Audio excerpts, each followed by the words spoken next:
All right, welcome to Miami. Chris Chavez here with Anderson Emerole, Eric Jenkins, and we decided to bring someone back on a special occasion just because Aisha Protlier is once again dealing with some travel issues. So we decided to recruit Mr. Kyle Merber, Director of Racing at Grand Senior Track. Director of Racing. He's like, get it right. No, I thought we needed one more guy on a podcast. That's just not enough. How are things going?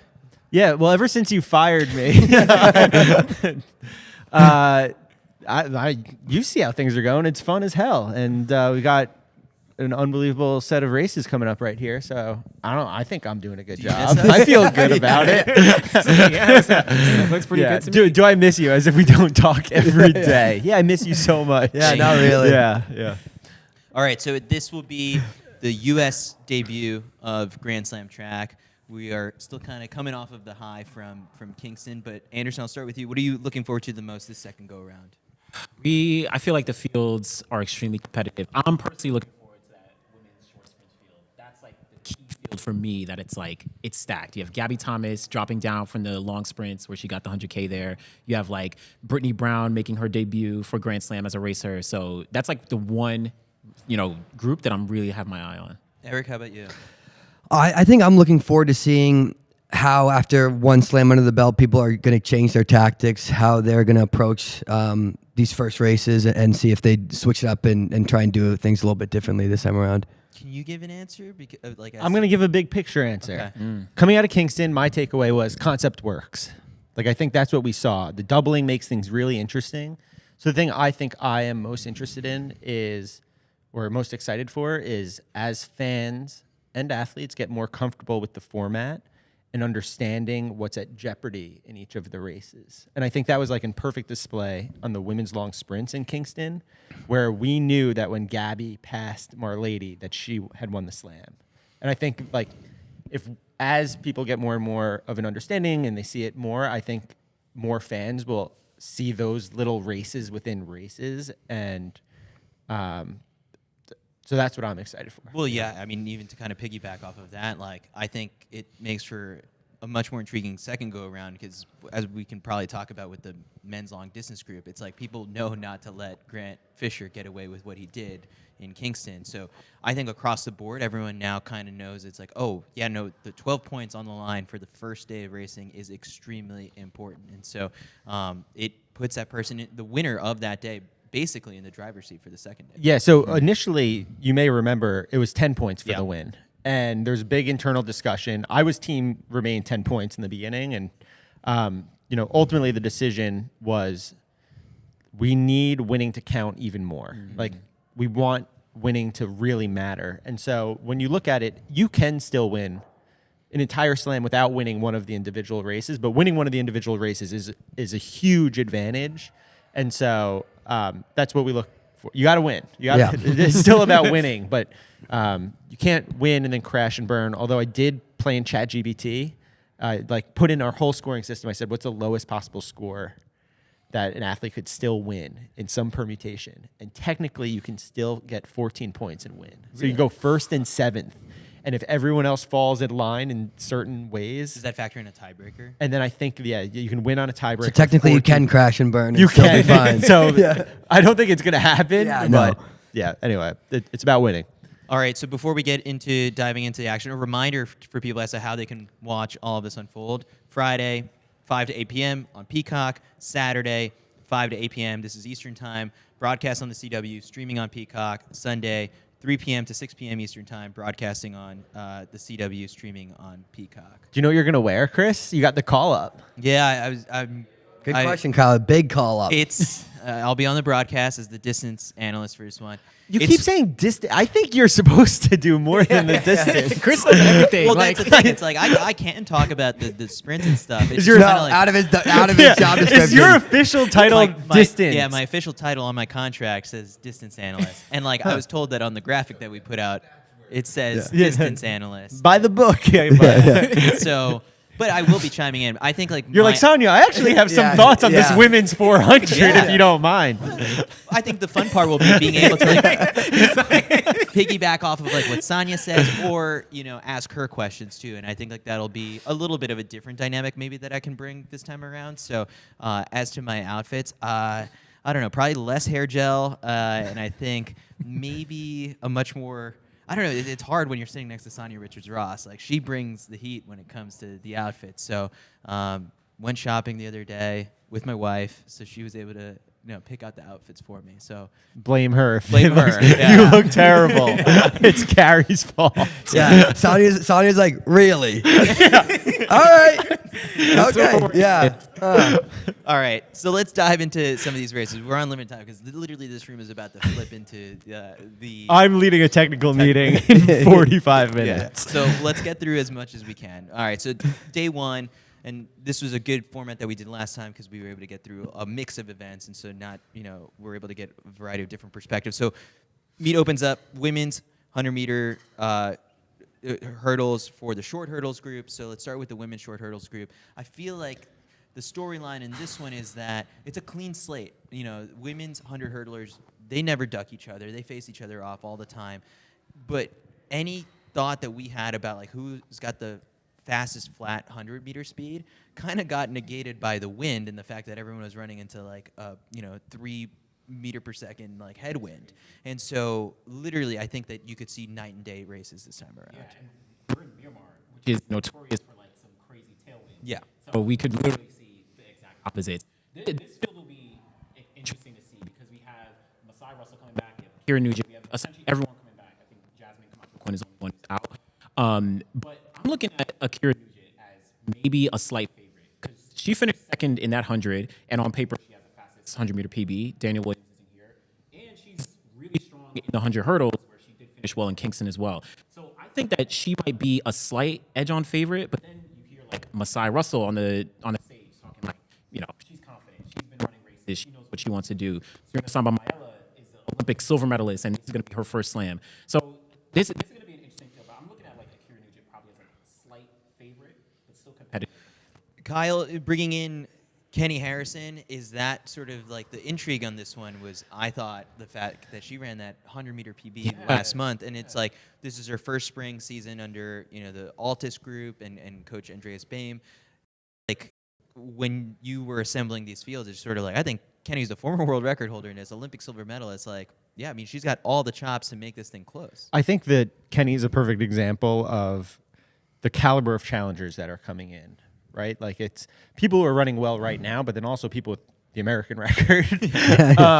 So I think she's an X factor. I think hearing about her setup and training and everything, she just seems so into it right now, like so excited. And I think that's what you see out of coaching changes a lot. And when you do get a PB to start off things, your confidence is really, really high. As a challenger, I think Tia Jones, bring her back. Look, there's not like an official policy that if you win, you automatically get an invite back. But when you run well, it helps you get an invite back. Yeah, like it helps. It helps. We save a spot, more or less, is the idea. And so Tia's on fire right now, right? Like just really, really firing on all cylinders. The Cyrena's, I think, one of the more interesting additions versus Kingston. She was in Kingston and she was planning on running, but she felt a little something and is now healthy and ready to go. But everyone out of that camp says Cyrena is very fit and ready to go. So she doesn't have the same amount of races as, say, Masai, who I think has raced 14 times or so. So, she's found her rhythm at this point, but there's some X factor. Yeah, Anderson, at the end of this weekend, do you think you'll have a clear idea as to like who is the fastest flat 100-meter runner? I don't think so. Yeah, I think Akira, on paper, she's the fastest. But then, you talk about Kenny Harrison running a PB, and she's seen every scenario possible. Like, she's the most experienced in this field. So she can come out as, getting the win in the 100. And then, I don't know how that'll play into, going into, Philly next time. So I don't know if I'll have a clear one, but it'll be interesting. So there you go. 100 hurdles on Friday, 100 meters on Saturday. Next event on day one will be the men's 1500 in the short distance group. So Eric, Like, this one was the hot ticket item, I think, of Kingston. When Yoni comes, steals the show, he's not here this time around. The way I looked at We those didn't races- invite him back. Yeah, I was like, We said no more of that. Yeah, winning doesn't matter that much. Yeah. It is going to be very interesting. The conditions were a lot different. For running fast distance events, the incredibly hot and windy weather probably isn't, wasn't very well suited to run the fast times. But they're gonna. I would assume the 1500 guys have learned a lot from that race. You're not going to want to leave it slow. It's going to need to be a bit more honest if you want these incredibly talented 800-meter guys to, not be there in the last lap. So I expect athletes like Kerr and Yard and Cole, like the main favorites in the 15, to learn from that and kind of set up a different race. Yeah, because if we look at the way that these fields have been assembled, in Kingston, when you watch the 1500, you saw who the 1500 specialists were and who the 800-meter specialists were. And there was a little bit of a gap. And when you flip it the next day, you saw who the 800-meter specialists were and who the 15 people were. There's a bigger gap from the 15 guys really got rocked in that 8 way, and the 800 guys did not get But this time around, I think the challengers field bridges that gap because you got Timothy Chariot, who's run 143, and we all know is former world champ in the 1500. Ketobogile Hengura from Botswana, rising star right now, who's been on fire. 332 so far this year. No, right? Shite's gone 332. Oh, yeah. Hengura's technically unproven in the 1500. He's the Botswana national 1500 meter champion. Yeah. He's run like 2, but he has run He's 5 5 for 5 in 800s this and season. 143, Oh, right? yes. And he's Okay. beaten good guys, and he trains with Shite, and he has other really strong 1500 runners in his training group. So you make the point of this having the bridge between true 8 guys and true 15 guys, and that was done intentionally. Like a guy like Peter Bowl, who just ran 143, has run 334. Shite just ran 332.0 and 144 he is his 800 PB. So there is a little bit more. Like if someone's going to get 14 points and win a slam, it's coming out of this group. Yeah. Because there's so many different possibilities, and leaning someone out for 4th place in one race might actually be the difference maker. All right, so that's the challengers coming in. Now, the racers have to adapt kind of like to the model of this league. How do you think someone like a Josh Kerr is going to approach this one and like a Cole Hawker differently this time around? Because, on paper, some of the results weren't as good as people may have hoped. Oh, I'm going to go. You've been a big Josh defender online. I'm a big Josh defender always. He's the first guy that signed up. You got to love him. But Josh, people are looking at Kingston and they go, wow, Josh ran a bad 800. And, he came into that meet and was just so undertrained up to that point. But, that's the difference of Grand Slam is this is when the race is and you signed up for it and you're going to show up no matter what. And so, as a meet organizer, I give so much credit to Josh to coming out and even not his very best. Now, a month later, things have gotten a lot better. He's had another month of good training. But I think it is lost on everyone that he closed his last 800 in that 1500 in 149. So he ran faster on the back half of his 15 of the 15 than he did the next day in the windstorm, the 800.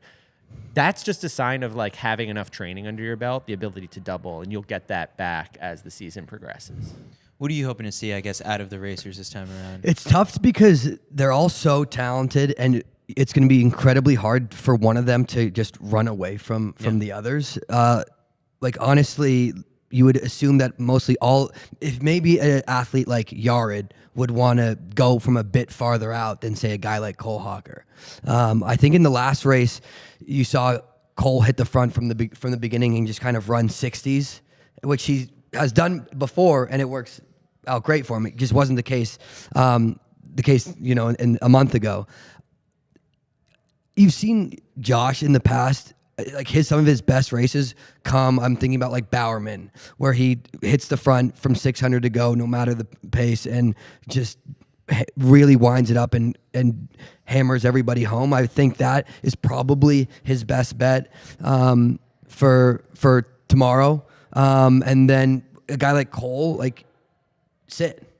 But you have to be in, he does really well, riding that rail, being in the right place at the right time, and going late. He's got the strongest kick. The other guys maybe have been stronger in the past, but with the shape that Cole brought this indoors with a 7:24 3K, like that's the next jump in the evolution of his training and his strength. So all their strengths are a bit different. So that's why it kind of is exciting to see how they clash come race day. Yeah, this one I think will be very different from Kingston.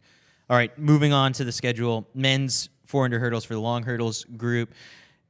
Alison Dos Santos left Kingston, with 24 points and kind of very confident. He's like, man, this is fun. I'm going to be able to do this at all of the slams and walk away. He's already thinking about like the 100K that gets awarded to, the racer of the year at the very end. I think there are people who could upset him this time around. Like Chris Robinson. Yeah. I mean, Caleb Dean is adapting to things. Yeah, Chris Robinson is the guy who I'm looking at to potentially spoil because he's the world leader in the 400. And in Kingston, Alison Dos Santos had to run him down, like literally by an edge to beat out Chris Robinson. So that's going to be a problem for Dos Santos. And then Chris Robinson, he also just recently ran well in the 400 hurdles. I think it might have been Drake Relays. But he's one who is really, okay, I got invited back. Let me actually prove that I deserve to be here. Well, even into that 400, like he was running into like the crazy wind. Yeah. And then pacing wise, like you pace it a little bit better. Like maybe you don't get nipped at the finish line. By Dos Santos. I think his strategy is going to be a lot, it's going to be a lot better in Miami here. And then, like you said, you have someone like Caleb Dean, who I think he's still kind of wanting to prove himself as, okay, I'm not only a professional, I deserve to be competing against some of these top guys here. And he could really, show up and do some damage. I think Chris, an interesting element of what happened in Kingston was he had a really abbreviated warm-up in the 400 hurdles. Yeah, true. He made a rookie mistake, we'll call it. And, I think that we know he is fit. We saw that when he ran 44-1. Yeah. And, I think Drake, he came out, he won. I think he was having a good time. It looked quite comfortable. He knew that he was coming here the following week. The key, though, is that even if he loses to Allison, he's got to stay close enough that if he gets him in the open four, that they tie on points, and maybe he gets him in the tiebreaker. Mm-hmm. Caleb Dean, I love the way Caleb races because he just attacks. And I think every single time that he goes out and does that, he gets one hurdle closer to just executing that perfect race. Yeah. And speak to anyone who trains with Caleb or like has spent any significant time with him, and they all know it's about to come. Like maybe it's tomorrow, maybe it's the next slam, maybe it's at the the U.S. Championships or Worlds, but like it's in there, and it's just when is it gonna really all be put together? Yeah. All right, then we move on over to the women's 5,000 meters, the long distance group. Now, this was a group that, when you're watching the races, like it ended up just being like a two-person duel up in the front, and it kind of like splintered, and there was like another chase pack of a race. This time around, I guess with the way the fields that have been assembled, there's with this insurgence of 3 Ethiopians and 1 additional Kenyan, like there's going to be company up at the front for Agnes Ngedic if she chooses to do what she did. And she rightfully could employ those tactics because she's coming off of like the 10K road world record last weekend, women's only record at like the Adidas headquarters. So I think we're going to see maybe a similar thing where it's like it's pressing from the front. I think that's the way Agnes Ngedic runs. But someone like a Medina Isa or a Hirat Mashesha is not going to let her get away. Yeah, I mean, we just saw Mashesha run 14:29 in China, closing really hard, and she just won a stacked 5K in France on the roads. We know she is really, really fit, and then obviously Agnes just broke the 10K world record. Is really, really fit. She's gonna go out and push. That's like what she does. Like, like you can't win $50,000 last time, So worst case scenario, if you're like, hey, I get second, it's pretty good. But that is how she's gonna win if she goes for it. And I think it's just gonna be, can you break Mashesha? And then Medina comes in as like a wild. We don't know what to. I can't believe how young she's. 20 years old. I can't believe she's still 20. Like I feel like if you would like, I guess the game to play would be like if she was in the NCAA, like. She'd be 4th. She was what? Top She'd definitely 7? be an All-American. Yeah, she'd be All-American. But like that's just the game. With like the career achievements. Like if she was an American, like she'd be like a superstar with how great she's been at the global stages already so far. What is it, like top 7, top 6, like at Worlds? World before? U20 champion. Yeah. I mean, Ethiopia is really excited about her career trajectory. She's their Caitlin too. All American. Yeah. Maybe she would get it. I don't think that Agnes waits. I think she goes from the start. But I think that there's a lot of people in this race who want a fast one. Nozomi. I mean, it'll be Nozomi and Agnes right in the front, seeing who can lead. But yeah, like these athletes just like don't wait around. This isn't going to be like, they're not used to tactical races. It doesn't feel good to them. They're going to be out front pushing it. Conditions, again, you can't like they pushed it very hard in conditions in Kingston where you saw the guys. They're not pushing it because it was absolutely brutal, but the women ran hard. There's couple up front and then big gaps throughout the whole race. But I do think it's going to be fast. How fast, how recovered these athletes are going to be from some already really fast racing this season will be interesting to see. But I do think it'll be fast, and it will just be a matter of if the rest of the fields, how close they're going to be to them at the end. Yeah, I mean, Mabratu also just got outkicked by Mashesha in China, like on that last lap. So you have another, like a week ago, if someone just outkicked you, you kind of like, all right, maybe we'll try not to leave it again. Like you gotta. So I think it's going to be a really good race. I think it's going to be. Yeah. I think there's going to be many left with a lap to go. All right, let's shift over to some sprints. We got the men's 200 in the long sprints group, where in this one, they're starting with the 200. Last time it was the 400 first. This one's interesting because, like, Stephen Gardner's entering as a racer for the first time. He's won already, like, a 200 earlier this season. Yeah. Like, I'm excited to see him in the 400, but I guess, like, we haven't really seen him in a 200 field of this caliber in a long time. Ever, yeah. But how do you see these races playing out differently now with him in the mix? I think Steven is almost like a wild card here, specifically in the 200, because he has the fastest personal best here. He's run 19.7. Oh, wow. This was back in 2018, but he's run sub 20 before as well. But then you have Dream Richards. Yeah. He's, a specialist. Yeah, he's a specialist. Coming off 100 PB. Coming off a 100-meter PB, so he's fast. And he finished second to Matthew in Kingston, and he didn't like that. He was coming on hot, too. Exactly. And then you have the challenger, Alexander Ogando, who's like a 200-meter guy. He's made like every single global final in the 200. So I think for this race, that brings a lot of kind of intrigue on what we might see. And then Matthew Hudson-Smith, he also, I feel like, he won the 200 in Kingston, but I feel like he has a lot of untapped potential where he can win this again, despite all these guys having faster PBs. I think Matthew really wants to just win he really wants to win the whole slam in general, but a statement win would be winning the 400, I think, for him. Because, like, and he put it bluntly to me, he's tired of finishing second. The problem is that Stephen Gardner hasn't finished second in a race since 2017, and one that he's like gone on to finish. Yeah. But the only guy who's beaten him, I think, of the whole field in a 400 is Matthew Hudson-Smith, and they're training partners. They are training partners, and Stevie said tonight on stage, he's like, Matthew's strong. Like I think Stevie feels good in that 200 versus Matthew, but you line up in training, and you know that this guy's strong as hell in the 400. Stevie now, though, healthy. He's won a 200, a 300, and a 400 this season. Yeah. He does not lose a lot of races. No, yeah. And he is one that it's rare, I feel like, to even see this out of a long sprinter, but he doesn't chase the clock. No, like he's he never really in the conversation for world record. He doesn't care about the clock. He just wins races, and when you watch him execute in a race, So smooth. and he just does enough to win. He doesn't dominate races. He just is like, I'm just gonna beat you. He does what I need to do to win, and it gets him to win. So, yeah. All right. Well, that'll be an intriguing one, especially with him in the mix. Just in general, I do want to say, like, the 200 in this group has improved significantly since Kingston. It was a 400 dominant field. This is a good 200. That's why I say Stephen Gardner he's a sleeper here, where he can come out and win this whole thing in the 200 regardless of what the time is. He'll be potentially could beat out a lot of strong 200 guys, but then Matthew also, I think he has a lot of untapped potential in the two. So this is a good group. Yeah. I mean, we didn't even. Oh, Zeze also. Wait, yeah, we didn't mention Zeze. He's under 20. Yeah. And is hot. And he only just figured out the 400. His he's coach put him in a 400 in a training run, basically, for the first time.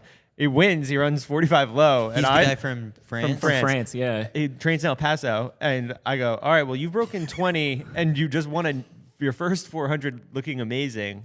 I call up, and he's like, all right, I guess I got a month to do more 400 training. And he's a factor, but we're sitting here talking. We're talking. Ja'Cory Patterson and Bryce Dedman. Oh, that's true. That's true. Ja'Cory actually is, shout out to Paul from Florida, right? Like Ja'Cory Patterson, I actually think is a true triple threat. While he was in the NCAA, we knew him as like a 300, 400 runner, but he also, I think, made NCAA finals in the 200 as well. So he's really good. Bryce Dedman held the world lead in the 400 for a little bit. So yeah, these guys are here. This is a good field. This is something Chris and I had this conversation before, like, the thing Grand Slam does, and like, again, is done on purpose, is bring in the hot hand. And Bryce and Ja'Cory, it's like, they just proved themselves. Mm-hmm. This month, this month, that's crazy. A month ago, they didn't have this race on the schedule. They go out, they run fast, and it's like, all right, you earned your spot. Sign me up, and now, like, these are two guys who we know are at the peak of their fitness and lining up against, the racers who they are here because of what they did last year. The challengers are here because of what they did this month. It's a cool dynamic. All right. Women's short sprints 100 is on Friday. You said this is the event you're looking forward to the most. Yeah, this is the one. Gabby Thomas in Kingston. Gabby Thomas said she really wants to get a personal best in Miramar in the 100. Now, hopefully the wind cooperates, and we'll see if that happens. But she's coming off running 11.02, I think, last weekend, where that's just off her personal best. Clearly, she's in form. Brittany Brown was in Florida, and she ran a monster anchor leg on the 4x1. Now, she hasn't opened up individually, but we know she's an Olympic bronze medalist. She's like someone who's really good here. You have Melissa Jefferson Wooden, who took the overall slam, both the 100 and the 200. What I like about this field is... I can't believe you're not talking. I thought you were just going to talk about Favor the whole time. Well, I was about to say, no. I was like, Anderson's going to bring up Favor this entire... the thing I was going to say is that with Melissa, she swept the 100 and the 200 last time, but now you have Gabby dropping down. Brittany's here. Favor's here. You have Tamari Davis is here. Like, these are some 200-meter athletes that could keep Melissa out of the win that she had. Yeah. So Favor, as of right now, I mean, it is early in the season. She ran 10.99 recently. Yeah. Well, so the marks in Kingston were all wind dated. That like Favor's like there's no one in these fields who have run faster than her this season, right? That's correct. In the 100 and the 200. Something to think about though is we know there's going to be a tailwind, whether that's legal or something crazy. And who does that help the most? And I think someone who's light on their feet like Gabby has a huge advantage. The way Gabby spends so little time on the ground that she's basically got sails up. Yeah. And then the other athlete who I think could maybe really benefit from that is someone like Jacia Sears, who just has that over speed. Like, her top end speed is crazy. It's now imagine crazy. with a strong tailwind behind it. It is kind of nuts when we rattle off that whole entire field that like just because Jace didn't have like the best Kingston, we just totally disregarded her. But now she'll be a factor. She has the fastest personal best. Also, shout out to Kayla White. She's also in the field. She's run a windy 10.9, I think, this year as well. So this field is competitive. It's competitive. Are you willing to go out on a limb and well, actually, here's the bold question I have for you is: do you think Gabby can win the 100 here? She could, but I think Melissa. If I was to pick somebody, I would pick Melissa. Still Melissa. I think she just has a momentum coming off of Kingston. I feel like she's really on something now. So, but anyone could win. All right, back to the long distance, men's long distance group. Tomorrow they start off with the 3K, and then on Sunday they'll run the 5K. I mean, Eric, Grant Fisher committed robbery, running just like 2x400 with 48 hours rest in Kingston. They're not going to let him do that this time around. It's going to be hard to stop him. I mean, is it going to be? The races aren't going to be quite like that. I thought the guy that would make it very honest was a guy like Gabriel, and now he's not. Now he's not in it. I think that they know Grant is just too strong to run away from. I think that. I don't know who Grant's not going to be taking it. None of the but you know what? American guys are going to take it. I'm going to say if you're Grant, you don't need to push. You don't need to make this a sub 13 race, or you don't need to make it a sub 7:30 race. But if you're Grant, do you really want to let this come down to the last 400 again, where he almost just got boxed in and the race almost just got away from him? And now we bring in 2 sub 350 milers in Andrew Coskren, who we saw New Balance indoor, what he can do at the last lap of a 3K. And then George Mills, who's a former 800-meter runner who soloed a 7:27 indoors, but has run really fast in the middle distances. And it's just like, I don't think Grant waits to 400 to go. If those guys are still around, I don't think he takes it from the first step. Yeah. Yeah. So, Eric, if you're George Mills, when do you start to go? George Mills, I mean, could be a guy. I mean, he did that's solo indoor 7:27 was pretty unbelievable. Like one of the best races of the indoor season. So I could see a guy like him pushing it, maybe not from the gun, but farther out. And yeah, you absolutely could see an athlete like Grant being, especially this is like fantastic prep for championship style races. It's like, look, I'm not going to leave it. It's not going to be left to the last 400 in the World Champs 5K. So let's practice a bit more what that could be like. Could it be, a strong last K, last 800 more so? But yeah, I don't think it's going to be quite the level of sit and kick. But I just don't know how far, because he has shown that he does have the best kick. I mean, yeah, you're going to add in guys like Coskren who are incredibly strong milers, but there's a whole difference between kicking a strong miler in a 3K versus a pure distance guy that's coming down to a close in a distance race. It's just different. Do you think there's any element of Grant that thinks long term here? So if Grant's going to win a gold medal at the World Championships, he's going to have to get through Jakob. He doesn't want to wait to the last 400 with Jakob. No. If Grant needs to beat Jakob in September, he needs to start learning how to be the one pushing the pace from a K out. Does he start practicing that now? Oh yeah, I do think there is no better time to practice what you would do in a race. Is it the 3K? Probably not. Could he do that in the 5K? Like, and you never know. Like I don't know what his strategy is, and no one else does. But like he could maybe it's a K in the 3K and he goes from farther out in the 5. It could be totally different. We don't know. But yeah, I do think at some point, like, this is perfect type of prep for the big dance. And I think, yes, if he wants, because now he's got 2 bronze, like your goal is up. Like he wants to be beating, he wants to be gold. So yeah, this is, with how smart he is, analytical, like this is the time to start prepping. It's funny for us to just like try and theorize. All right, so like how does Grant? We're trying to think of how does Grant lose in the grand scheme of things, and that's hard because he's just so versatile and he has all the tools to be able to win in any of these different races. But we'll just have to see. I mean, I'm hoping Ronald Quemoy is like starting to come around, I think, a bit more this time around, because he's a guy who can counter a lot of that. I mean, he beat Grant. So yeah, like he is somebody who is strong enough, very fast, incredibly good miler. So yeah, he's someone who could. It's just whether or not he's in shape at this time. All right, then we are going to move on over to the women's long sprints. That you got the 400 on day one. Now, this group, like, even though you take Gabby Thomas out of the mix, I feel like when you add in, Isabella Whitaker, the NCAA champ and second fastest all-time indoors.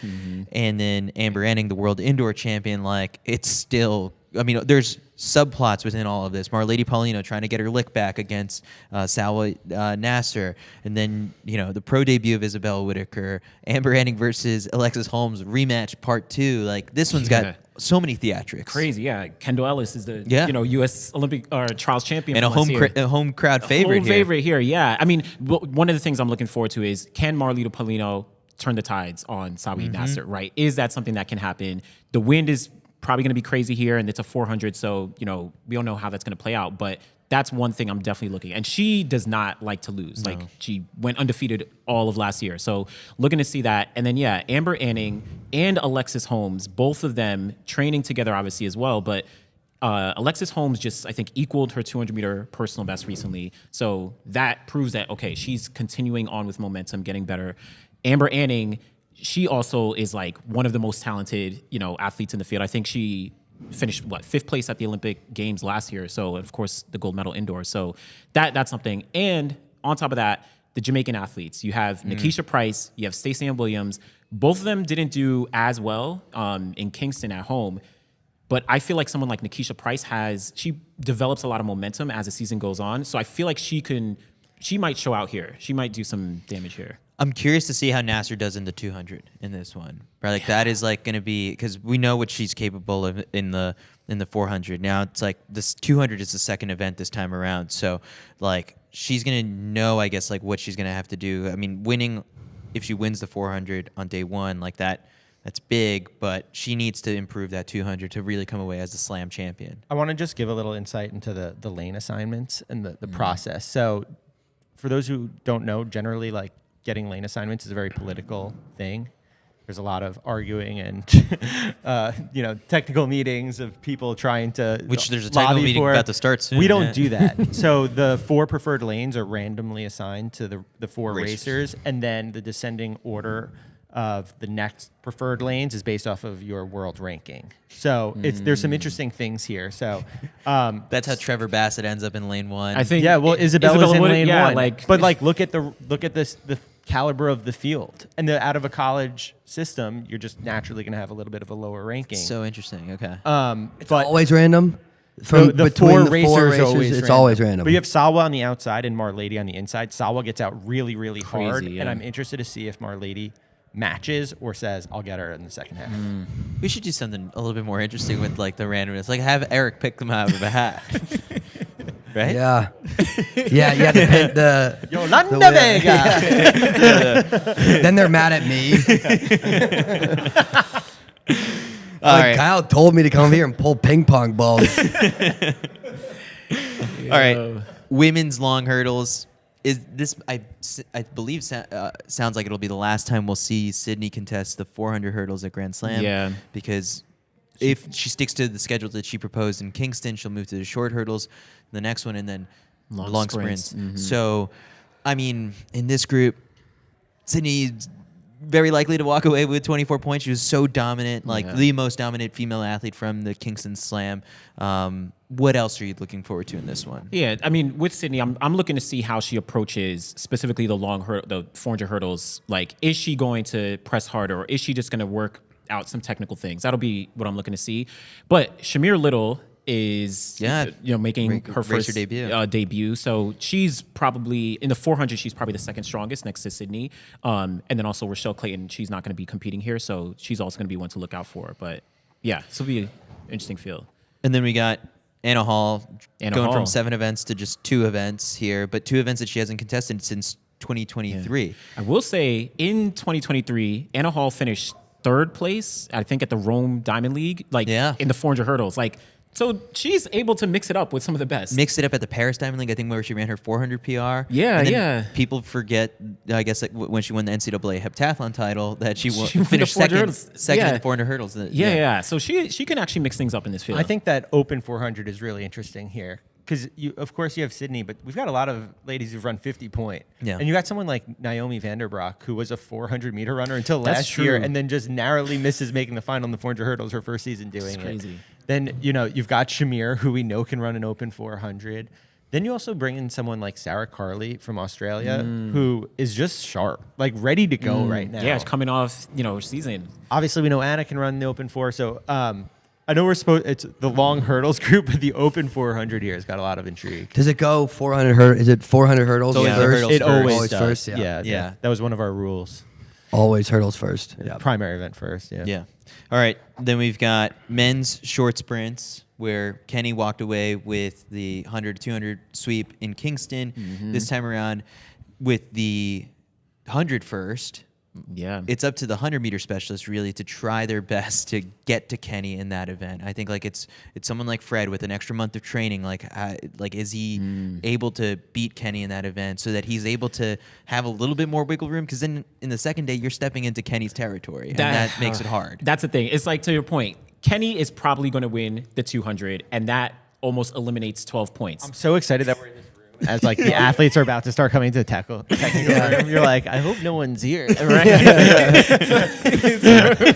But I mean, now all these guys, they have to try and win the 100. I know Fred would snatch this mic out of my Yeah, I'm like, Anderson, you better look around. Like kind of loud, but I mean, it's true, and I think someone like Fred, he actually is in a good. He ran a 400 in between. He is a really good guy. Yeah, I know. hope Let me change it up real quick. He's in a good what did you make of that 400? Like, what do you think it benefits here? The two?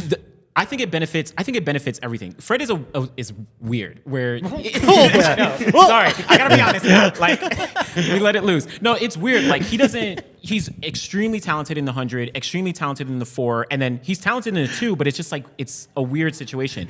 I think what he did in the 4 showed his grit. Like, it showed that he's going to be competitive no matter what. Even what he did in Kingston, where he didn't do as well in the 100, but he followed up in the 2 and like pushed through. I think that showed that he's going to be competitive here. So, yeah. Anyone else, I guess, like of the challengers that you've got a close eye on? The 2, I'm looking at the Jamaicans. Oblique Seville, who literally almost beat Kenny in that 100. So super close. And then also Akeem Blake. He ran 9.96 seconds since Kingston. So he's in, and he did not finish well in Kingston. He wants to show up again here. He got the invitation back. I do want to call out a similar point I made earlier about Gabby and just benefiting from a tailwind. I think Zarnell is the athlete here that I really think has like that overdrive ability. Mm-hmm. And if we get a really strong tailwind, like he was close in Kingston and and he's right there and coming off of an injury at the end of last season. I think he's just getting into himself. He's still relatively under raced this season. So I think in the last month we probably see another big leap forward. So look, if we're getting something in the 2.0 range, I know Zarnell's got crazy top end and can utilize it. Yeah. All right, we got 2 more to breeze through, I'm pretty sure. All right, so women's short distance, Eric, in this one, I mean, Dariba Witelji, Ferwini Hailu, 2 Ethiopian stars, like they've gone at it like since I guess they were at the club level in Ethiopia. But Hailu is the World Indoor 3K champion, beat a lot of this field at the 2024 World Indoors in the 1500. A lot of these people have raced each other a lot. What are you looking out for in this one? I'm excited to see if it's going to be a quick race. It's 15 in the Nate this time. Yeah, so I think it's going to be a bit. I think it's going to be hot. I think it's going to be quick from the front. I think athletes are going to be pushing it. It depends. You could see the top athlete going. Honestly, it could, depending on how fast it is. It's such a deep field, and all these athletes have very fast times down the line. It'd be that I don't know if somebody's gonna have an easy. It's gonna be hard to run away from these athletes. So that's what I'm looking forward to. The 15 being first, I think, favors like the Jess Holt, Nikki Hill athletes in this one, because it's like, all right, now like you get the chance to like put the pain on the other athletes for the 800 on the second day, where it's like it was the flip before. So I like here the rematch of 2024 World Indoors. Yeah. So 5 out of these 8 athletes were in the World Indoor 1500 final, including the entire podium. So for when he comes in as, the winner of that one, she pushed the pace really early and kept it honest there. But then it was Emily Mackay who made that really hard move from and she's here above 400 meters out. Do we see something similar? They've raced each other before. They have an idea of each other's strengths and weaknesses. Dariba has the quicker 800 PB versus Ferweni, but Ferweni, historically, as they face off, has the better last 200. Yeah. Even though she's coming at it more from a strength level. I don't know if you know this, Eric. Yeah. Kicking's actually a lot about strength as opposed to just pure speed. Thank you, Kyle. And then we do have in here a couple true 800 runners. Mary's back. Yeah. Can't share some of the workouts I heard, but she's coming. I think, now in full health, I think, just as we would have previewed in Kingston, like she's the one to finally get the 15 under her belt. And Shafiqua as well. Yeah.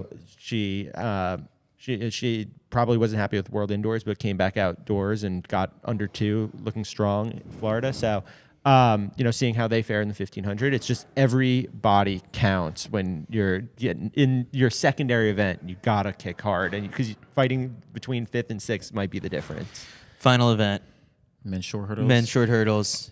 Crazy press conference. Yeah. Wild press conference. Sasha he's on one right now. Coming off the win, like that was a dope press conference, but I think Sasha is going to have a lot of competition. Trey Cunningham and Jamal Britt, they both have really strong. Call Trey Cunningham by his given name.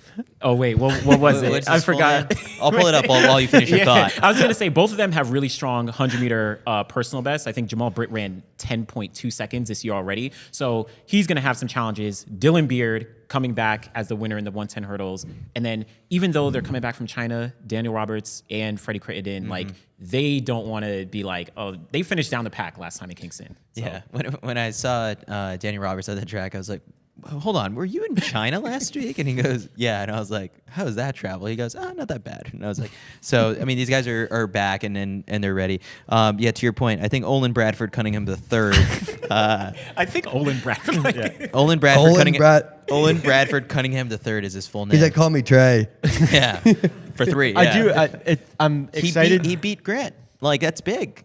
Yeah, I'm excited to see Trey in the Open 100 too. I Yeah. can think back to Eugene last year after the U.S. Championships. We were at a wine tasting with the USATF Foundation, and Trey found me out. He's like, dude, I'm built for this. I'm quick over 100. I got to show you. He is. So He's good. All right. Maybe that was the wine. You're like, what do you think speaking. about this Infidel? yeah. Dude, taste these notes. Picking up notes. All right. Well, that does it for our rapid fire preview episode, because these athletes are about to burst down those doors after they heard. Yeah, Fred's like, weird, huh? I'm going to open the door like, All right. All right. That does it for our preview pod. Catch the broadcast live on Peacock all throughout the weekend, televised on the CW on Saturday and Sunday. We've got a full preview up on CITIUSMag.com, event by event, full schedule. All the links you need are there. And then, of course, visit GrandSlamTrack.com for all the information. And if you're in the, Fort Lauderdale, Miami area, tickets are still on sale. So thanks, everyone, for listening. We'll be back again tomorrow for our post-race show. So, yeah, I love slamming. We're slamming. we're slamming.